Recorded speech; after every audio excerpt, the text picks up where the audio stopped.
Karon nga video mga sir, ako lang ning i-share sa inyo ning unsaan pag-install sa forfeit nga serbato. Ambot nga nung gitawag ni nila og forfeit mga sir no. So nag-additional day ta og relay mga sir, pero pwede naman nga dili na ta magtaod og relay ani mga sir. So katon la mismo to yang relay sa serbato. Ang relay connection mga sir, na siya upat ka connection mga sir. Ang 85 at saka 86 mao na siya kunikan nato mga sir sa wiring connection sa stock horn mga sir. Diyan na to i-connect magkabaliktad pwede na mga sir. Ang 87 mga sir muna ay atong i-connect padulong sa forfeit mga sir, forfeit relay. Ang 30 mga sir ato nang supplyan og positive gikan gid sa battery mga sir, ato na i-connect padulong sa 30. Sa forfeit relay mga sir naa say 4 wires. So ang upat ka wirings mga sir, ang color ani mga sir na say yellow na may stripe na green, tapos na say brown, tapos na say blue, tapos na say black. So ang blue ug brown mga sir, positive connection yan mga sir papuntang horn. So diha na to i-connect mga sir. Wala na siya negative mga sir ha. Positive connection na mga sir. So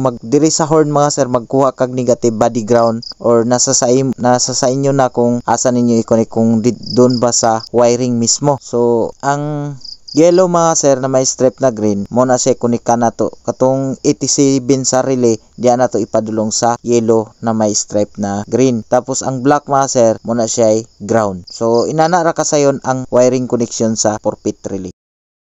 Diba to Rabi?